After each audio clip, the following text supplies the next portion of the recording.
Happy evening, all of you. I'm Professor Anand Kumar. What, why, and how of stock market और share market. Stock मतलब bunch of shares, shares के गुच्छों को, जहाँ पर ढेर सारे शेयर्स मिलके ट्रेडिंग होता है, वहाँ पे उसको स्टॉक मार्केट कहा जाता है। और जब सिंगल शेयर ट्रेडिंग होता है उसको शेयर मार्केट कहा जाता है। व्हाट मतलब क्या, वाई मतलब क्यों, और हाउ मतलब कैसे।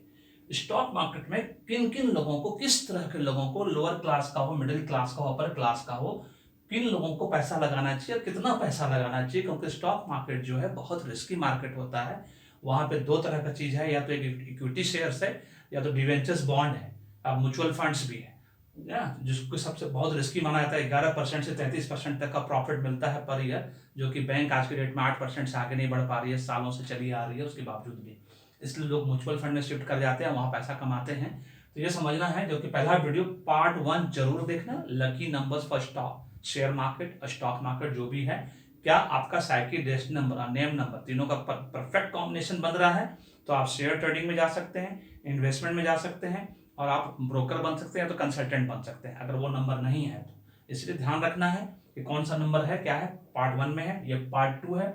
पार्ट 3 में ये बताऊंगा कि नंबर 1 to 9 कौन से सेक्टर में इन्वेस्ट करेगा तो प्रॉफिट अच्छा होगा। 11% से 33% तक प्रॉफिट होता है स्टॉक मार्केट में, और जो प्रॉफिट दिखाया जाता है वो स्पेकुलेशन होता है, जो कि 1992 में हर्षद मेहता जी ने किया था, और 2008 में केतन पारेख ने किया था, है ना, जिसकी वजह से करोड़ों लोगों को नुकसान हुआ था। जैसा कि हम जानते हैं, शेयर मार्केट, स्टॉक मार्केट में 3 स्टेट के लोग 80% हैं, जिसमें कि गुजरात से 80%, महाराष्ट्र का 80% और गोवा का 80%, और रेस्ट 20% में पूरा इंडिया है।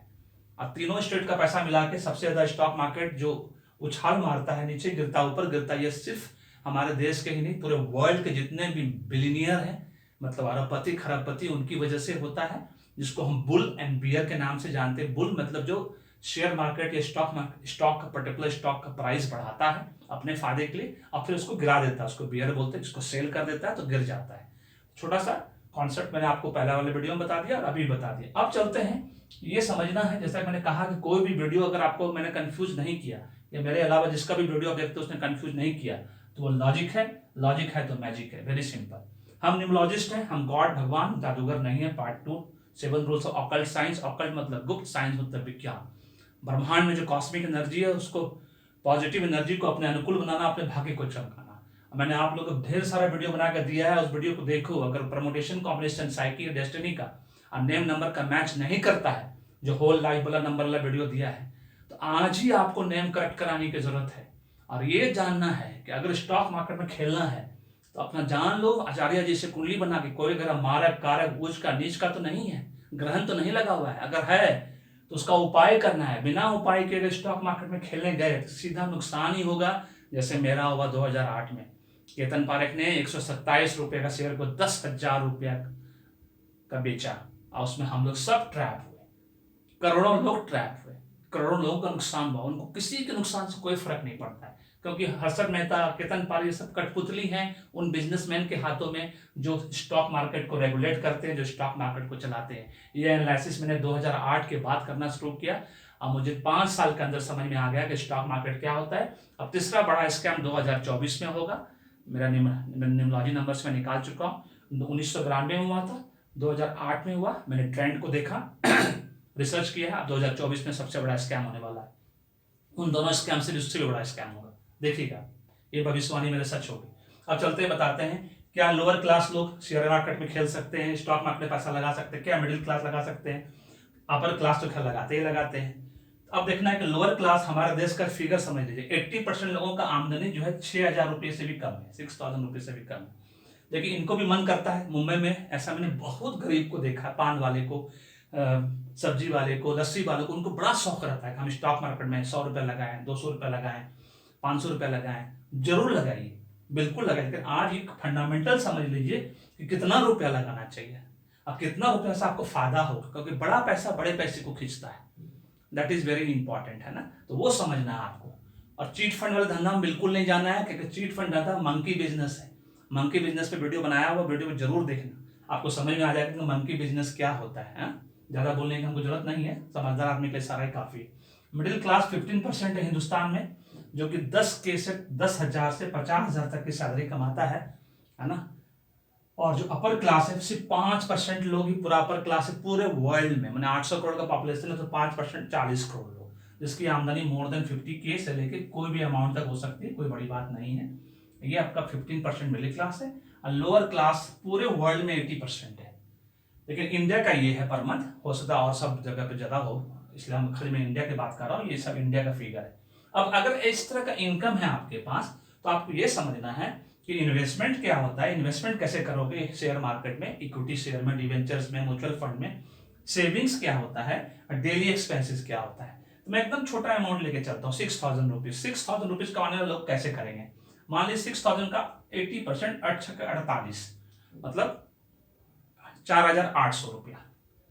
4,800 रुपया आप घर में खर्च कर दिए अपने बीवी बच्चे पे, माता पिता सब पे, सब चीज मिला के टोटल खर्चा 80% होता है, सबके घर में होता है। 20% ही बचता है, बहुत कम लोग होते हैं जिनका 50% पैसा बचता हो पर मंथ के हिसाब से। अब 20% बचा मतलब आपके पास 1,200 रुपया बचा, है ना। 4800 में 1,200 अगर जोड़ दीजिएगा तो 6,000 रुपया होता है। तो 1,200 रुपये जो बचा ना, इस 1,200 में 600 रुपीज आप एकदम डाल दो बैंक में, किसी भी नेशनलाइज या प्राइवेट बैंक में, जो कि वो पैसा एकदम फिक्स्ड रहेगा, चाहे उसका इनकम 1 साल के बाद 8% आए, लेकिन ये आपका फ्यूचर सेविंग्स है। ये आपको स्ट्रेंथ स्टेबिलिटी देगा किसी भी तरह का लॉस होने पे। ये आपके परिवार को बचाएगा, आपके फ्यूचर को बचाएगा, क्योंकि इन्वेस्टमेंट का जो 600 रुपया है ना, ये ₹600, ये पैसा अप्स एंड डाउन्स होता है, ये आपको नुकसान पहुंचा सकता है, क्योंकि ये पैसे में रिटर्न आ भी सकता है, नहीं भी आ सकता है। 3 टाइप का रिटर्न होता है ना। उसी के हिसाब से रिस्क भी होता है, risk at zero, risk at par, risk at premium, तो रिटर्न भी उसी हिसाब से होता है ना। ये सब फाइनेंस की बातें, हम लोग 10 साल फाइनेंस पढ़ाए MBA लेवल के स्टूडेंट्स को, जबरदस्त नॉलेज रखते हुए हमने स्टॉक मार्केट में घुसे थे, पैसा भी कमाया। लेकिन जब 2008 में मेरा नुकसान हो गया और मुझे ये फील हो गया कि एक मामूली ब्रोकर हम लोगों को बेवकूफ़ बना सकता है, तो मुझे इतना खराब लगा कि हम लोग इतना तेज फैकल्टी होने के बावजूद हम लोगों को बेवकूफ़ बना गया। उस दिन से मैंने अकाउंट्स, फाइनेंस, मैनेजमेंट, अकाउंटिंग, ये सब जितना भी पढ़ाना ही छोड़ दिया फैकल्टी एज ए फैकल्टी। मैंने अपना स्ट्रीम शिफ्ट कर लिया, अपना मैं personality development, soft skill training में आ गया। वेरी सिंपल, क्योंकि मुझे समझ में आ गया कि यहाँ पे सब गंदे लोग बैठे हैं, 80% गंदे लोग हैं, जिनकी आत्मा सड़ चुकी है, आत्मा गल चुकी है, खून बेईमान हो चुका है। 80% बेईमान लोग है, 20% ईमानदार लोग जो है उनकी चलती नहीं है, उन 80% लोगों ने उसको ढक रखा है, इसलिए उन 20% लोगों को फायदा नहीं है। और सब टॉप लेवल से खेल होता है, इसलिए कोई ब्रोकर किसी का कोई हाथ नहीं, वो सब कठपुतली हैं, सब खेल बड़े बड़े बिजनेसमैन करते हैं, उन्हीं का हाथ चलता है, उन्हीं का आशीर्वाद से सब होता है। तो यहाँ पे समझने वाली बात यह है कि आपका 1,200 रुपये बचता है, अगर उस 1,200 रुपये को, 600 रुपये को किसी भी बैंक में डालो, दैट इज सेविंग्स। ये फ्यूचर सेविंग्स, किसी कीमत पर टच नहीं करना, इस पैसे को किसी कीमत पे इन्वेस्ट नहीं करना है। ये हर महीना आपका 600 रुपये सेविंग्स में जाएगा। ये आपको स्ट्रेंथ स्टेबिलिटी देगा किसी भी मुसीबत में। और ये 600 रुपया से खेलिए। अब इस 600 रुपया से आपने मान लीजिए 2,000 रुपया कमाया, ठीक है, तो वापस इस 600 रुपये को रख लीजिए अपने पास, इसको निकाल के फिर सेविंग्स में डाल दीजिए 600 रुपया। अब बचा कितना, 1,400 रुपया। अब इसको लगाइए। इसी तरह से हर बार करना है। जितना भी प्रॉफिट हुआ, जो मूलधन था, जो मेन अमाउंट था, उसको निकाल के वापस सेविंग्स में डाल दीजिए। तो उससे क्या होगा, इस इन्वेस्टमेंट से जो भी पैसा आप कमाओगे तो वो सेविंग्स बढ़ता जाएगा आपका। इस पर भले ही 8% रिटर्न हो, इस लालच में कि इसमें 11 से 33% आपने 1,200, यहाँ ये भी 600, ये भी 400 इसमें लगा दिया, ये पैसा डूब गया, तो आप बर्बाद हो जाओगे, जैसे मेरे साथ हुआ। हम लोग अपने आप को बहुत होशियार समझते थे, क्या हुआ, उतना पैसा लगा, उतना पैसा डूब गया। वो तो फैमिली, फ्रेंड, बड़े भाई हैं, छोटी बहन है, मदद करने के लिए, तो मैं फिर से वापस आ गया, बाहर उभर गया। और नहीं रहते तब क्या होता था, सुसाइड करने की नौबत आ जाती। ऐसी स्थिति पैदा हो गई थी 2008 में, है ना।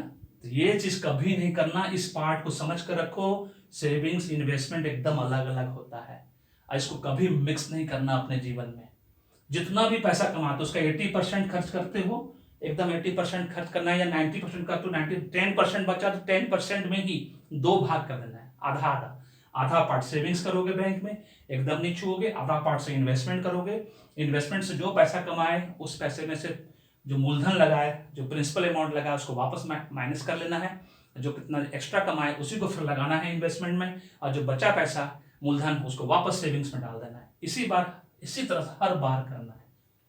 This is the trick, tips and technique of share market में पैसा कमाने का। ये क्योंकि एक्स्ट्रा पैसा से शेयर मार्केट में खेला जाता है, मूलधन से नहीं खेला जाता है। ये नहीं कि सैलरी है 6,000 रुपये, 3,000 रुपये लगा दिए, एकदम बर्बाद हो जाओगे अगर नुकसान हो गया तो। कहीं का नहीं रहोगा, मदद करने वाला नहीं रहा तो क्या हाल होगा सोच लो। इसलिए वैसा नहीं करना। This is what why and how of stock market. Video पसंद आया तो वीडियो को शेयर करो, लाइक करो, फीडबैक दो, चैनल को सब्सक्राइब करके रखो, क्योंकि आने वाले दिनों में एक से एक चीज़ बनाकर दूंगा आप लोगों को। कभी क्रिकेट का ही 60 वीडियो दूंगा, T20 वर्ल्ड कप का प्रेडिक्शन ऑलरेडी दे चुका हूँ, जाकर देख लो कौन जीतेगा हारेगा। और फीफा वर्ल्ड कप में अगर इंटरेस्ट है फुटबॉल में तो जरूर देखना, उसका भी वीडियो आप लोग दूंगा back to back. Thank you so much, may God bless you, happy beginning. इसका 4 पार्ट है, दूसरा पार्ट है, तीसरा पार्ट, चौथा पार्ट दोनों आएगा बैक टू बैक, ठीक है, 2 दिन के अंदर। Thank you so much.